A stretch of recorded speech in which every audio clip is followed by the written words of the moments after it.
प्रधानमंत्री मोदी जी ने आज़ादी के अमृत महोत्सव को जिस भव्यता और दिव्यता के साथ आयोजित किया है, देखिए, जब ये देश 1947 में आज़ाद हुआ था, दुर्भाग्य से उसके एक दिन पहले देश का दुर्भाग्यपूर्ण विभाजन भी हुआ।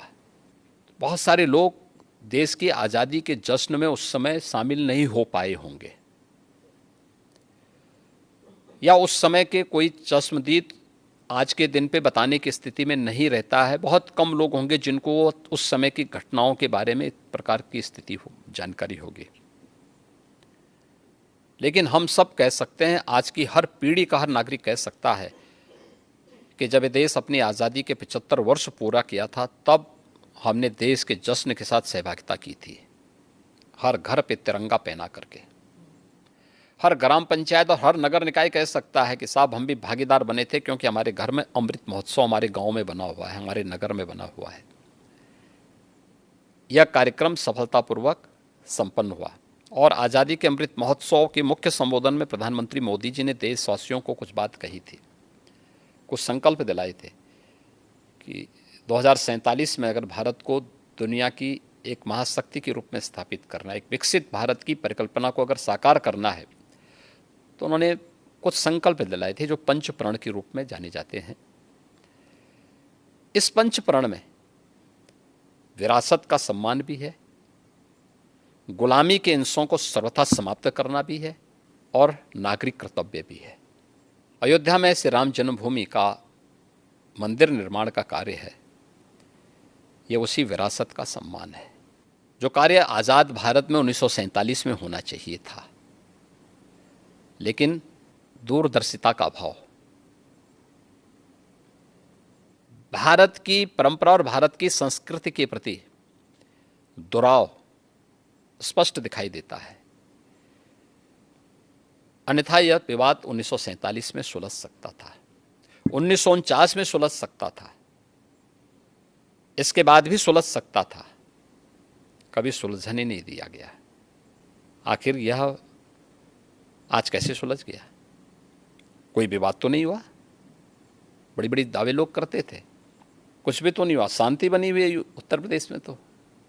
और ये मेरा सौभाग्य है कि जब एक और प्रधानमंत्री मोदी जी के नेतृत्व में, उनके मार्गदर्शन में अयोध्या में भगवान राम का भव्य मंदिर का निर्माण कार्य श्री राम जन्मभूमि तीर्थ क्षेत्र ट्रस्ट के द्वारा संपन्न किया जा रहा है, बनाया जा रहा है और देश भर से सहयोग मिल रहा है, तो स्वाभाविक रूप से एक मुख्यमंत्री के साथ साथ एक भगवान राम के एक भक्त के रूप में भी 3 पीढ़ियों का प्रतिनिधित्व करने का मुझे अवसर मिल रहा है। 3 पीढ़ी कैसे? मेरे पूज्य दादा गुरु जो थे महंत दिग्विजय नाथ जी, 1949 में उस अभियान के हिस्से थे जब रामलला का प्रकटीकरण हुआ था, और उस समय की कांग्रेस की सरकार जबरदस्ती रामलला को राम जन्मभूमि से हटाना चाहती थी। और फिर उसके बाद के आंदोलन का पूरा जो भी उस समय सपोर्ट था वह गोरखपीठ से उपलब्ध कराया गया था। उस समय जो केस दायर हुए थे, उन सभी चीज़ों की उपलब्धता वहाँ से हुई थी। 1983-84 में जब श्री राम जन्मभूमि मुक्तयज्ञ समिति बनी थी, राम जन्मभूमि मुक्ति के लिए, तो उसका नेतृत्व मेरे पूज्य गुरुदेव महंत विद्यानाथ जी महाराज ने किया। उस पूरे आंदोलन का नेतृत्व राष्ट्रीय स्वयंसेवक संघ और विश्व हिंदू परिषद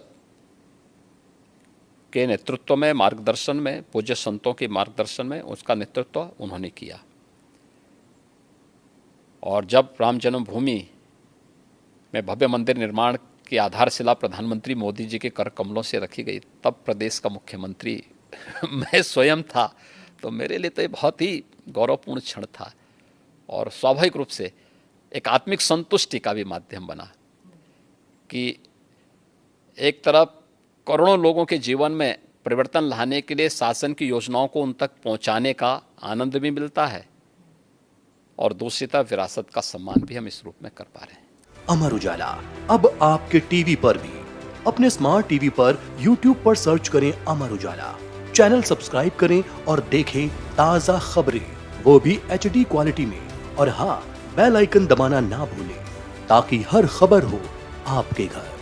अमर उजाला, निष्पक्ष, निर्भीक, निरंतर।